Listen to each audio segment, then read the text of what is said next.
Hey there, it's Brooke Stewart, Multimedia Chairman for the State of California, partnering with our VIS State Chairman, Linda Unruh, to bring you a quick little video on a topic that confuses a lot of people, and that is hashtags. What are they? Are they number signs? Are they pound signs? Are they something that goes with corned beef? No, let's talk about them. In this video, we'll talk about what they are, how to make them, and in my opinion, why they're really important to our posts.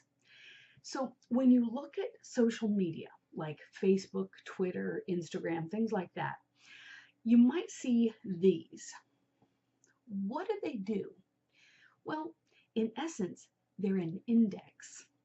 They can do other things too, but for our purposes here in DAR and this video, we'll only talk about their ability to act as an index. It's super important, and we'll talk about why. Say you're doing genealogy research, and you're searching for your ancestor, and you know that they are mentioned in this book at least once. Well, the only problem, it's over 1,000 pages. We could look through the whole thing, each page, one by one by one, looking for our ancestor, or if it's a good book, it'll have a section in the back with an index listing every person who's in it, referencing the page number where they are. We love books like that. It makes it so easy to find people. So let's say you're looking up a last name like mine, like Stewart. I'm looking up John Stewart. And I can go to John Stewart and I can quickly see that he is on page 10, page 15, and page 20, for instance. Awesome. You go to those pages, you do your research, and you're done. Well, hashtags are pretty much like that. You add a hashtag to a social media post as a way to help you and others find your post. It's a way of sharing what you're doing. For example, we recently had the National DAR Day of Service on October 11th, of course. So if we go to Facebook and we type on the top of the bar, hashtag DAR Day of Service, if someone has chosen to make their post public for anyone to see within our state Facebook group, we'll see that post where someone has added that hashtag. I can see here that Linda Unruh has made a post about what her chapter, the De Anza chapter, did. I can also see Simran Noon's post about her chapter down in San Diego. There are even more posts from other people, like you can see there.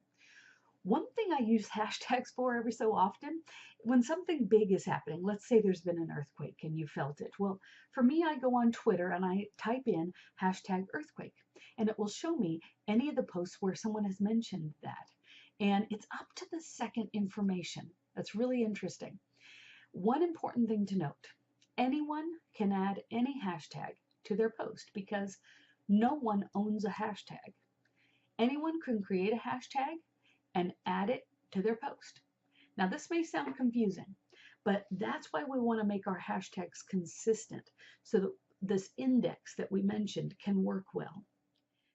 You can add as many hashtags as you want to a post because honestly, each hashtag you add just adds another index word and helps you find that post.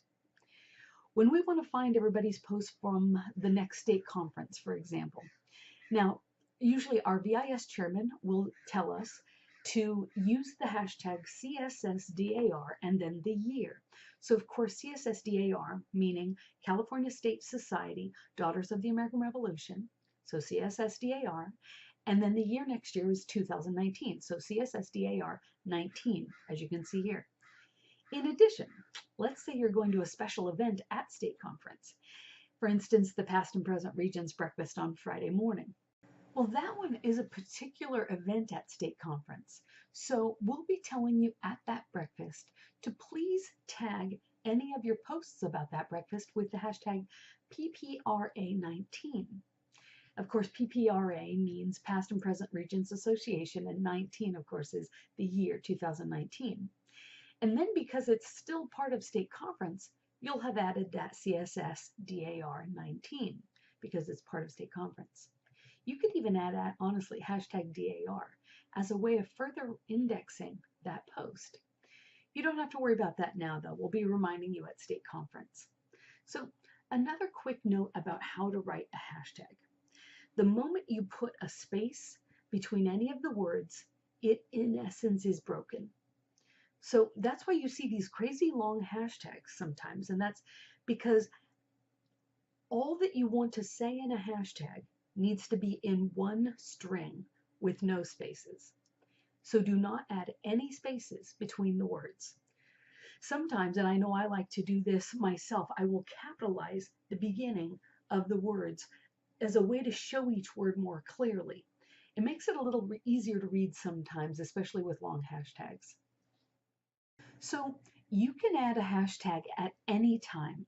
So many posts on our state, California, Facebook site don't have them. And now that you know all about them, you'll start to notice that. But think about the future going forward. Think 20 to 30 years down the road. Are you going to want to look through for all the posts, either page by page by page, or scrolling through months and months of posts, trying to find that certain post? Or are you going to want to just click something that will act as an index? Remember how we looked for that hashtag DAR Day of Service? Well, many of those posts honestly were from 2016, 2015. It doesn't matter the year. If you added that hashtag, you'll be able to find it.